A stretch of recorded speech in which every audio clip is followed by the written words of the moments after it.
വൈദ്യുതി വകുപ്പ് മന്ത്രി സണ്ണി ജോസഫ് മാധ്യമങ്ങളോട് സംസാരിക്കുകയാണ്. കേൾക്കാം. കൗതുകത്താൽ നൃത്തം ചെയ്യുന്നു. ഇപ്പം മഴക്കാർ വാനിലേറുമ്പോൾ മന്ത്രി ആടുന്നു കൗതുകാൽ എന്ന് വേണമെങ്കിൽ നമുക്ക് തിരുത്തി എഴുതാം. മഴയ്ക്ക് വേണ്ടി നമുക്ക് പരിശ്രമിക്കാം. ഇത് ഇന്ത്യ രാജ്യത്തും ലോകത്തു തന്നെയുള്ളൊരു പ്രതിഭാസമാണ് ഈ മഴ കുറയുമ്പോൾ വരുന്ന രണ്ട് കാര്യം. ഒന്ന്, ജലലഭ്യത കുറയുന്നു. നമ്മുടെ ജലവൈദ്യുതി പദ്ധതികളുടെ ജലശേഷി കുറയുന്നു. അപ്പോൾ നമുക്ക് ഉൽപ്പാദനം കുറയും.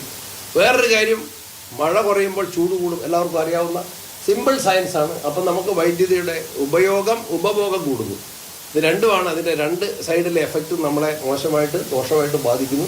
പരിഹരിക്കാനുള്ള കഠിന പരിശ്രമത്തിലാണ് നമ്മൾ ഏർപ്പെട്ടുകൊണ്ടിരിക്കുന്നത്. ഒന്നാമതായിട്ട്, കേരളത്തിന് കിട്ടുമായിരുന്ന 4.29 പൈസയ്ക്ക് 4 രൂപ കിട്ടുമായിരുന്ന ദീർഘകാല കരാർ അത് റദ്ദാക്കപ്പെട്ടതാണ് ഇതിൻ്റെ ഒരു പ്രതിസന്ധി. 465 മെഗാവാട്ട്.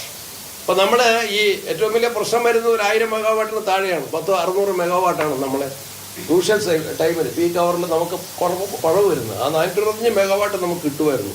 ഇപ്പം നമ്മൾ ഫുട്ബോളിനുൾപ്പെടെ നമ്മൾ അറേഞ്ച് ചെയ്യുന്നത് നമുക്ക് പകൽ സമയത്ത് ഇഷ്ടം പോലെ വൈദ്യുതി ഉണ്ട്. എന്താണ് കാരണം? സോളാറിൽ നിന്ന് കിട്ടുന്നുണ്ട്. പകൽ സമയത്ത് ഉൽപ്പാദനം കൂടുതലാണ്, ഉപയോഗം കുറവാണ് പകൽ സമയത്ത്. അതേസമയത്ത് ഇത് സ്റ്റോർ ചെയ്യാൻ നമുക്ക് സംവിധാനമില്ല.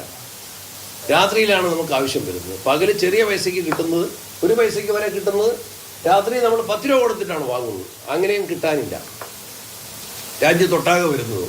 പിന്നെ കഴിഞ്ഞ മാർച്ച് ഏപ്രിൽ മാസങ്ങളിലെ വലിയ വേനൽക്കാലത്ത് കേരള ഗവൺമെൻറ്, അത് ഏത് ഗവൺമെൻറ് ആണെന്നുള്ളതല്ല വിഷയം, ഗവൺമെൻറ് അന്ന് വായ്പ വാങ്ങിയിരുന്നു. അത് കടം എന്ന് പറഞ്ഞാൽ പച്ചക്കടമാണ്. സാപ്പ് എഗ്രിമെൻ്റ് എന്ന് പറയും. മറ്റ് സംസ്ഥാനങ്ങളിൽ നിന്ന് നമ്മൾ വായ്പ വാങ്ങിയ വൈദ്യുതിയുണ്ട്. അത് ജൂൺ 15 മഴ കിട്ടുമെന്നുള്ള പ്രതീക്ഷയിലാണ് വായ്പ വാങ്ങുന്നത്. അത് നമ്മൾ തിരികെ കൊടുക്കുകയാണ്. സെപ്റ്റംബർ 15 വരെ തിരികെ കൊടുക്കണം. ഏപ്രിൽ മാർച്ച് മാസങ്ങളിലേക്ക് വാങ്ങിയത് ജൂൺ 15 മുതൽ സെപ്റ്റംബർ 15 വരെ നമ്മൾ തിരികെ കൊടുത്ത് തീർക്കണം. ഇതുവരെ തിരികെ കൊടുത്തുകൊണ്ടിരിക്കുകയാണ്. ബാക്കി സ്ഥലങ്ങളിൽ നിന്ന് കിട്ടാവുന്നത് അധിക വില കൊടുത്തു. പകൽ നമുക്ക് ആവശ്യമില്ലെങ്കിൽ പോലും മറ്റ് സംസ്ഥാനങ്ങൾ വാങ്ങുമ്പോൾ പകലും രാത്രിയിലേക്കാണ് വാങ്ങുന്നത്.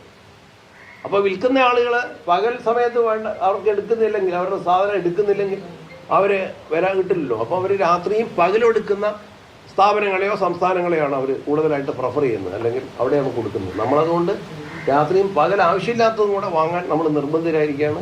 അതിലിപ്പം ഇന്നലെ കമ്മീഷൻ അനുവാദം കിട്ടിയിരിക്കുന്ന ആ സ്കീമിൽ നമ്മൾ 200 മെഗാവാട്ട് വാങ്ങുമ്പോൾ തന്നെ 750 കോടി രൂപ അതിനായിട്ട് നമ്മൾ ഇൻവെസ്റ്റ് ചെയ്യേണ്ടത്.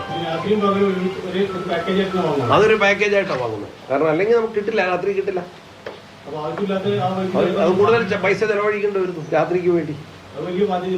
അത് ഉണ്ടാക്കും. ഇപ്പം ഞാൻ പറഞ്ഞില്ലേ, ഒരു 850 കോടി രൂപ ആ ഒരു പർച്ചേസ് സ്കീമിൽ തന്നെ നമുക്ക് ചെലവ് പ്രതീക്ഷിക്കാം.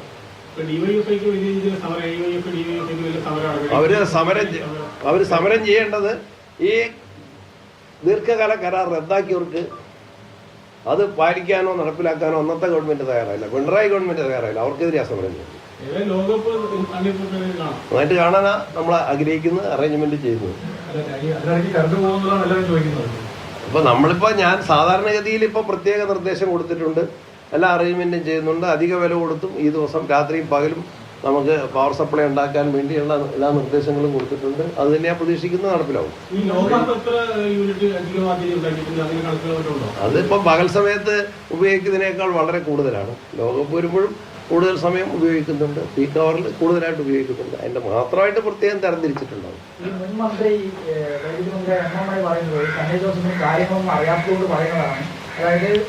ഞാൻ ഏതായാലും ചോദ്യം മനസ്സിലായല്ലോ.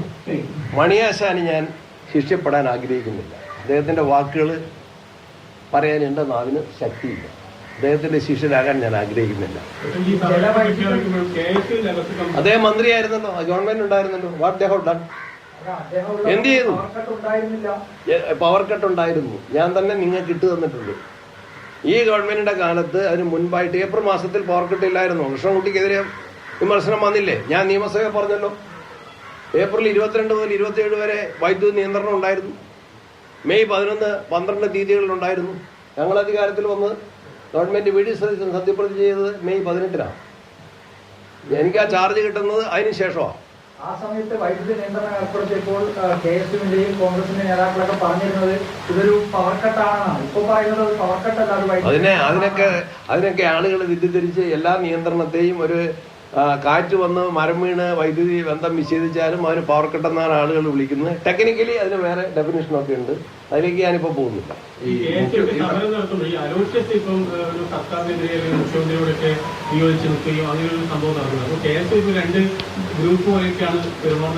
ഇല്ല, അതൊക്കെ യോജിച്ചു പോകാനുള്ള നടപടികൾ സ്വീകരിക്കും. ഈ നേതാക്കളും പരസ്യമായിട്ട് തമ്മിൽ ഇങ്ങനെ പറയുന്നുണ്ട്, പരസ്യമായിട്ട് അതൊക്കെ അവസാനിപ്പിക്കണം, യോജിച്ചു പോകണം. വിമർശനങ്ങളൊക്കെ പാർട്ടിക്കകത്ത് ഒതുക്കി നിർത്തണം. പരസ്യ വിമർശനങ്ങളെ ഒരു കാരണവശാലും പ്രോത്സാഹിപ്പിക്കുന്നില്ല. പറയാനുള്ള കാര്യങ്ങൾ പാർട്ടിക്കകത്ത് പറയാം.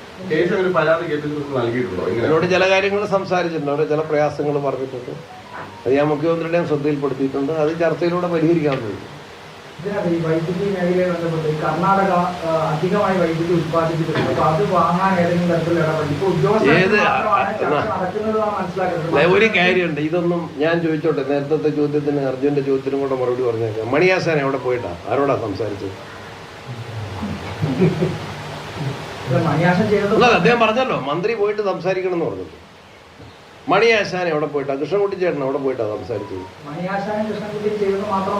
അല്ല, അദ്ദേഹം വിമർശിച്ചുകൊണ്ടാണ് ഞാൻ പറഞ്ഞത്. ഞങ്ങൾ സംസാരിക്കുന്നുണ്ട്, പിന്നെ പവർ പർച്ചേസിനൊക്കെ ഒരു രീതിയുണ്ട്, വ്യവസ്ഥയുണ്ട്.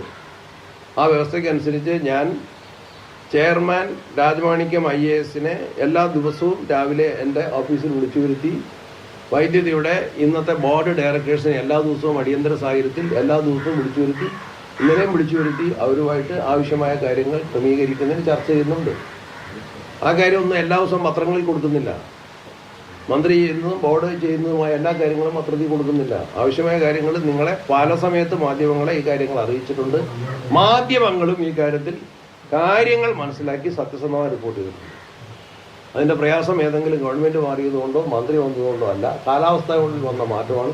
ഒരു കാര്യം നമ്മൾ പഠിക്കേണ്ടതായിട്ടുണ്ട്. കേരളം നമുക്ക് ഇത്രയും ജലസമ്പത്തുണ്ടായിട്ട് നമുക്ക് ആവശ്യമായ വൈദ്യുതി ഉൽപ്പാദിപ്പിക്കാൻ കഴിയുന്നില്ല.